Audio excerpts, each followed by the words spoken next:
Good morning আমার প্রিয় পরিবার, তোমরা সকলে কেমন আছো? আশা করছি সকলে খুব ভালো এবং সুস্থ রয়েছো। আমি রয়েছি ওই মোটামুটি। তো যাই হোক, আজকে ব্রাশ করতে করতে তোমাদের সাথে ব্লগটা শুরু করছি। তো প্রথমত হচ্ছে রান্নাঘরে চলে এসেছি। রান্নাঘরে এসে কাল রাত্রেবেলা কিছু শাকসবজি আনা রয়েছে, তো তোমাদের সাথে আর পরে না শেয়ার করা হয়ে ওঠেনি, একটু ব্যস্ততার মধ্যে দিয়ে কালকের ব্লগটা তো শেষ করেছিলাম। তো আজকে তোমাদের সাথে শেয়ার করছি। আর আস্তে আস্তে করে এখন গরু ছাগল সমস্ত কিছু বের করতে হবে, তো তাই চাবি নিয়ে চললাম এখন গোয়াল ঘরে। তো পুরো ব্লগটা দেখো, তো স্কিপ করো না। তো তোমাদের দাদাভাই প্রত্যেক দিনের মতন আজকেও কাজে চলে গেছে, আর আজকে তাড়াতাড়ি ওর কাজটা শেষ হবে, কারণ হচ্ছে অল্প পাতা রয়েছে, সেটাই কাটতে গেল, কেটে তাড়াতাড়ি চলে আসবে। তো আমি এই বাড়ির কাজকর্মগুলো সামলাই, দেখি আজকে কি হয়। 4-5 দিন থেকে শুধু বাড়ি যাব করছি, কিন্তু যেতে পারছি না, তোমাদের সাথেও শেয়ার করতে পারছি না। হয়তো মানে কি বলবো, এটাই হয়তো হওয়ারই ছিল। মানে রেডি হচ্ছি যেতে পারছি না, রেডি হচ্ছি যেতে পারছি না, এরকম করতে করতে করতে করতে 4-5 দিন কেটেই গেল। আজকেও রোদটা ভালোই দিয়েছে। তো সকাল সকাল এত রোদ ছিল, যত ঠান্ডা ঠান্ডায় কাজটা করা যাবে ততই ভালো, কিন্তু ঠান্ডা ঠান্ডায় কাজ করার মতন যে আমার সময় হয়ে ওঠে না। তখন ওদিকে মেয়েকে সামলাতে হয়, যেমন এখন ভয়েস ওভার দিচ্ছি, মেয়ের দুষ্টুমি শুরু হয়ে গেছে। অনেক কষ্ট করে না বাড়ির সমস্ত কাজবাজ সামলিয়ে তারপরে ভিডিওগুলো করতে হয়, আবার সেই ভিডিওগুলোকে এডিট করতে হয়, আপলোড করতে হয় 4K-তে। আর ভিডিওর কোয়ালিটিটা কেমন আসে আমার, সেটা তোমরা যারা আমার ভিডিও দেখো তারা অবশ্যই একটুখানি আমাকে কমেন্ট করে জানাবে। মানে অন্য কিছু যাই বলো আর না বলো, তোমরা আমার ভিডিও কোয়ালিটিটা মানে কেমন আসে, পুরোপুরি ক্লিয়ার আসে কি না, ভালো আসে কি না, এটা একটু তোমরা আমাকে কমেন্ট করে কেউ জানিও প্লিজ, এটা তোমাদের কাছে আমার অনুরোধ। তো ছাগল বের করা হয়ে গেছে, এবার গরুটাকেও বাঁধলাম। তো দেখ, ছাগলের বাচ্চাগুলা কদিন ধরে এত দুষ্টুমি করছে, আর শেয়ালের উৎপাত এত বেড়ে গেছে যে বাড়ির বাইরে নিয়ে যাওয়া মানে খুব রিস্ক হয়ে যাচ্ছে। তো সে কারণে আজকে বাড়িতেই রাখবো। দেখি যদি পরে একটুখানি পাহারা দিয়ে দিয়ে খাওয়াতে পারি, তাইলেই বাড়ির বাইরে দেবো, নাইলে আর দিতে পারবো না। তো মেয়ে এখন হচ্ছে পাশের বাড়িতে দিয়ে এসেছি, দিয়ে এসে সমস্ত কাজ করছি আর তোমাদের সাথেও শেয়ার করতে পারছি।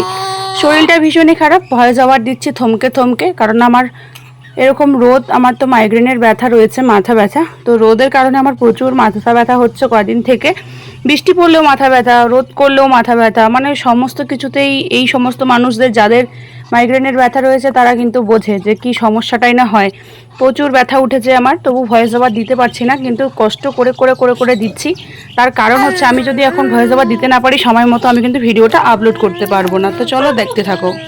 তো বন্ধুরা, সকালের খাওয়া দাওয়া হয়ে গেছে, রান্না টান্না সমস্ত কিছু হয়ে গেছে। তারপরে আমি বলছিলাম না, আমি 4 দিন থেকে রেডি হচ্ছি আর সমস্ত কিছু খুলছি, প্যাকিংপত্র গোছাচ্ছি, আবার বের করছি। ভীষণ মনটা আজকে খারাপ হয়ে গেছে। তো তোমাদের দাদাভাই আজকে 10টায় কাজ শেষ হয়ে গেছে, এখন বাজে পাক্কা 12টা। তো আমি এতক্ষণ থেকে মুড অফ করে শুয়েছিলাম মেয়েকে নিয়ে। তো এখন বলছে চলো বাড়ি যাবে, যেন একটু ঘুরে নিয়ে আসি। আমি ভাবলাম যে আবার ইয়ার্কি করছে নাকি, তারপর দেখলাম যে না, সত্যি সত্যি। তো দোকানে গেল, মেয়ের ডাইপার শেষ হয়ে গেছে, আনতে গেল। তো আমাকে বলছে কি রেডি হও, আমি আস্তে আস্তে তুমি রেডি হও। তো বলি 10 মিনিটের মধ্যে যেন দেখি রেডি হয়েছে পুরাপুরি, নাইলে কিন্তু খবর আছে। আর আমি এখন দেখি 10 মিনিটে কি রেডি হতে পারি, শেয়ার করছি তোমাদের সাথে, চলো দেখতে থাকো। আর আমি যেদিন কোথাও যেতে চাইবো সেদিনে আকাশটা এই অবতার শুরু করে, মানে মেজাজটা যে গরম হয় না আকাশের ওপর। এই দেখো আজকেও আকাশটা এরকম করেছে, সেদিনও আজকেও। তো প্রথমত আছে ছাগলগুলোকে পাতা পাড়িয়ে দেবো, তারপর রেডি হব। তো চলো দেখতে থাকা ব্লগটা। বাইকে আসছিলাম, তো আসার সময় কোনো রকম তোমাদের সাথে ভিডিও শেয়ার করতে পারিনি, কারণ মেয়ে ভীষণ দুষ্টুমি করছিল তখন। আর মেয়েকে নিয়ে বাইকে আসা ভীষণ রিস্ক। রাস্তায় যত মানুষ দেখবে সবাইকে টাটা করবে, নাচবে, গান বলবে, দু হাত মেলে দেবে, দেখো এখনো টাটা করছে। তো যাই হোক, বিভিন্ন এত পাকা লেভেলের না আমার মেয়েটা। তো এখানে আমার আসার পর চারিদিকটা একটু তোমাদের সঙ্গে শেয়ার করছি। এখানে বৌদি আর আমার ভাইস্তা ঘাস কাটছে, আর এটা কিন্তু জলঢাকা নদী থেকে জল ঢুকে, এটা একটা অনেক বড় নদীর মতোই, কিন্তু হচ্ছে অর্ধেক মাস মানে 6 মাস শুকনা থাকবে আর 6 মাস মানে জলে ডোবা থাকবে, এরকম একটা ব্যাপার। তারপর আমার মেয়েকে নিয়ে ওর মাসিরা হাঁটাহাঁটি করছে, হাঁটা শেখাচ্ছে। তো এখানে আসলে দেখো কত কিছু সুবিধা হয়, বোনেদের কাছেই আমার মেয়েটা থেকে যায়। আর বাকি বোনগুলো এখন দেখাতে পারছি না, কেউ টিউশনে গেছে যেহেতু বিকেল টাইম, আর কেউ হয়তো পড়তে বসে গেছে। আর এই হচ্ছে আমাদের পাকা রাস্তা, তার পাশে আমাদের বাড়ি, আর একদিকে নালা, তারপরে আরও ওদিকে বাড়ি রয়েছে, তারপরে আমাদের জলঢাকা নদীটা। ওপারে যে বাড়িগুলো দেখতে পাচ্ছ, ওপারে বাড়িগুলো পার হয়ে আমাদের জলঢাকা নদী। তো বোনুর একটা নাইটি পরে নিয়েছি এখানে এসে। আর আমি কিন্তু আসি 1 থেকে 1.5 ঘন্টা, তার বেশি সময় পাই না। এখানে বাবু কাকু সবাই মিলে গল্প করছে, জেঠু এখানে ভাই দাঁড়িয়ে আছে। তারপরে আমার বর সাইকেলটা নিয়ে সামনের দিকে চলে গেছে নাটার পাটার করতে, আর ওর শালিরা ওকে নিয়ে পুরো ঠাট্টা ঠাট্টা করছে। আর এদিকে হচ্ছে দেখো আমাদের এই হচ্ছে পাকা রাস্তা, আর আমাদের এই দিকটা অনেক সুবিধা, সব কিছুই আমাদের পাশেই পড়ে, বাজার ঘাট সমস্ত কিছু। কিন্তু আমার নিজের বাড়ি মানে আমার বরের বাড়িতে একটুখানি অসুবিধা রয়েছে, সমস্ত কিছু দূরে দূরে। তারপরে যখন বাড়ি যাচ্ছিলাম আর মানে তোমাদেরকে মাঝখানে কোনো কিছুই শেয়ার করতে পারিনি, মানে বললাম না আমার মাইগ্রেনের ব্যথা চলছে পুরা। তো এই হচ্ছে যাওয়ার সময় বাবা জল্পেশ ধামের সাথে তোমাদের একটুখানি সাক্ষাৎ করিয়ে দিলাম। আমি তো প্রায়ই করি, কিন্তু তোমাদের হয়তো অনেকেরই আসা হয় না বা দেখা হয় না, দূর দূরান্ত যারা রয়েছে। তো ভোলে বমি যে শ্রাবণ মাসে দেখো, আজকে যেহেতু বারটা রয়েছে মঙ্গলবার, তো মঙ্গলবারের ব্লগ তোমরা কবে দেখতে পাবে আমি জানি না। তো সমস্ত রকম দোকান কিন্তু এখন খোলা নেই, মানে অর্ধেক দোকান খোলা রয়েছে, মানে 4 ভাগের 1 ভাগ দোকান খোলা, আর মানে 3 ভাগ দোকানই বন্ধ রয়েছে। এই দেখো, আর রাস্তাটা পুরোটা দুধার দিয়ে শুধুই হচ্ছে দোকান আর দোকান, দোকান আর দোকান। তো আমি এই সাইড দিয়ে যাতায়াত করি, তোমরা অনেকে জানো, যারা আমার ডেইলি ভিউয়ার্স রয়েছে তারা তো জানোই। আর রাত হয়ে গেছে বাড়ি আসতে আসতে, মেয়েও ঘুমিয়ে পড়েছে। তো তোমাদের দাদাভাইকে বললাম কি একটু স্লো করে চালাও, আমি একটু ভিডিও করবো। তো বললো কি যে ঠিক আছে। তো তাই তোমাদের সঙ্গে শেয়ারটা করতে পারছি, নাইলে কিন্তু পারতাম না, রাত হয়ে গেছে, নাইলে ভালোভাবে দেখাতে পারতাম হয়তো। দিনের বেলা যাওয়ার সময় বললাম না মেয়ে দুষ্টুমি করছে, তাই তোমাদের সঙ্গে আমি দেখাতে পারিনি।